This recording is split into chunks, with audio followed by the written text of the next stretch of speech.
ರಾಜೇಂದ್ರ ಮತ್ತು ರತ್ನಂ ಅವರು ಸಾವನ್ನಪ್ಪಿದ್ದಾರೆ. ಚಾಮರಾಜನಗರ ತಾಲೂಕಿನ ಇರಸವಾಡಿ ಗ್ರಾಮದವರಿವರು.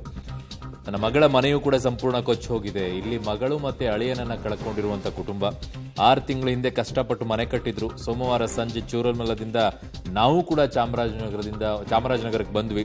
ಒಂದ್ ವೇಳೆ ನಾವು ಅಲ್ಲೇ ಇದ್ದಿದ್ರು ಕೂಡ ನಾವು ಕೂಡ ಸಾಯ್ತಾ ಇದ್ವಿ ಅನ್ನುವಂತ ಮಾತನ್ನ ರತ್ನಮ್ಮ ಅವ್ರನ್ನ ನಾದ್ನಿ ಜೊತೆಗೆ ನನ್ನ ಸಹೋದ್ಯೋಗಿ ಮಾತನಾಡಿಸಿದ್ದಾರೆ. ಏನ್ ಹೇಳಿದ್ದಾರೆ ಜ್ಯೋತಿ ಅವರು ಅನ್ನೋದನ್ನ.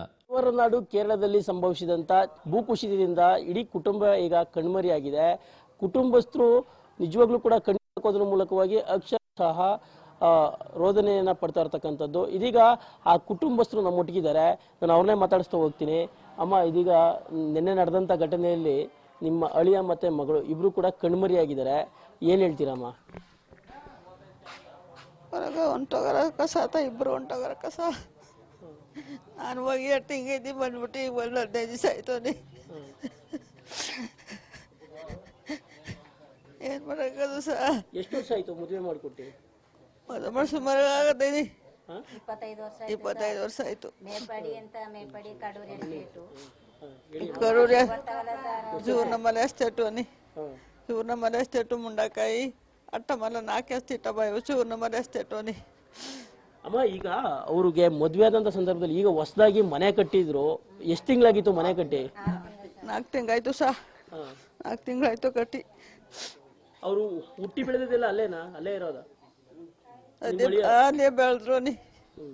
ಎಸ್ಟೇಟ್ಲಿ ಬೆಳೆದ್ರು. ಅಳಿನ ಒದ್ಲಿ ಬೆಳೆದ. ಕಡೂರು ಎಸ್ಟೇಟು ಅಳಿನದು. ಚೂರ್ನ ಮರ ನನ್ನ ಮಗಳದು ನೀ. ಈಗ ಅವ್ರ ಬಗ್ಗೆ ಏನಾದ್ರು ಗೊತ್ತಾಯ್ತಾ ನಿಮ್ಗೆ? ಗೊತ್ತಿಲ್ಲ ಸಹ.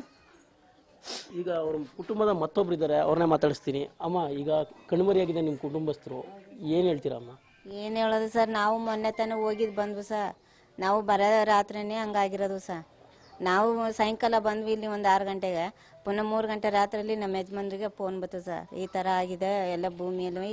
ಫಸ್ಟು ನಿಮ್ಮ ಅಕ್ಕದಿರಿಗೆ ಫೋನ್ ಮಾಡಿ ವಿಚಾರಿಸಿ ಎಲ್ಲಿದ್ದಾರೋ ಏನು ಅಂತ. ಅಲ್ಲಿಂದ ಆ ಕಡೆಯಿಂದ ಫೋನ್ ಬಂತು ಸರ್. ಅಲ್ಲ, ಒಂದ್ ವೇಳೆ ನೀವು ಕೂಡ ಅಲ್ಲೇ ಇದ್ದಿದ್ರೆ ನೀವು ಕೂಡ ಗುಡ್ಡ ಕುಸಿತದಿಂದ ನಿಮ್ಗೂ ತೊಂದರೆ ಆಗ್ತಿತ್ತು ಸರ್. ನಾವು ಅದೇ ಮನೇಲೇ ಇದ್ದದು ಸರ್. ಇವ್ರ ಅಕ್ಕನ ಮನೇಲಿ ನಾವು ಇದ್ದು ಬಂದಿರೋದು. ಬೆಳಿಗ್ಗೆ ಎಷ್ಟು ದಿನ ಇದ್ರಿ ಅಲ್ಲಿ? ನಾವು 7 ದಿನ ಇದ್ವು ಸರ್. ಶನಿವಾರ ಹೋಗಿದ್ವು. ಭಾನುವಾರ ನೈಟು ಸುಮಾರಾಗಿ ನೀರು ಬತ್ತಿತ್ತು ಸರ್ ಮೇಲ್ಗಡೆ. ಆಗ ಎಲ್ಲರಿಗೂ ಮೇಲ್ಕೆ ಹೊಂಟೋದ್ರು ರೋಡ್ಗೆ. ಯಾಕಂದರೆ ರಾತ್ರಿ ಟೈಮ್ ಯಾವಾಗ ಬತ್ತೆ ಅಂತ ಗೊತ್ತಾಗಲ್ಲ. ನಾವು ಮೇಲ್ಕೊಂಟೈತೀವಿ ಅಂದ್ಬಿಟ್ಟು ಮೇಲೆ ಇದ್ವು ಸರ್. ಪುನಃ ಬೆಳಿಗ್ಗೆ ಕೆಳಗೆ ಬಂದಿದ್ವು. ಪುನಃ ಸಾಯಂಕಾಲ ಆದಮೇಲೆ ಸುಮಾರು ಪರವಾಗಿಲ್ಲ ಅಂತ ತಮ್ಮನಿಗೆ ಅಂದರು. ರಾತ್ರಿ ಎಲ್ಲ ಊಟ ಮಾಡ್ಕೊಂಡು ಮನೆ ಕಳ ಟೈಮ್ಲಿ ನಾವು ಮೇಲ್ಗಡೆ ಹೊಂಟೈತೀವಿ ಕಡೆ, ನಾವು ಕೆಳಗಡೆ ಇರಲ್ಲ ಅಂತಲೂ ಅಂದರು. ಸರಿ, ನೀವು ಮೇಲ್ಗಡೆ ಹೊಂಟೋಗು ರೋಡ್ಗೆ ಇರಬೇಡ ಅಂತ ತಮ್ಮರೇ ಅಂದರು. ಅಂದ್ರೆ ಪುನಃ ರಾತ್ರಿ 3 ಗಂಟೆ ರಾತ್ರಿಯಲ್ಲಿ ಬೇರೆಯವರು ಫೋನ್ ಮಾಡಿ ವಿಚಾರಿಸೋಕೆ ಹೇಳ್ತಾ ಇದ್ರು. ಮದುವೆ ಮಾಡಿಕೊಟ್ಟು 20 ವರ್ಷ ಆಗವೆ. ಹೊಸಮನೆ ಕಟ್ಟಿದ್ರು 6 ತಿಂಗಳಿಂದ. ಈ ಹೊಸಮನೆ ಸಮೇತ ಸಂಪೂರ್ಣ ನಾಶ ಆಗಿದೆ.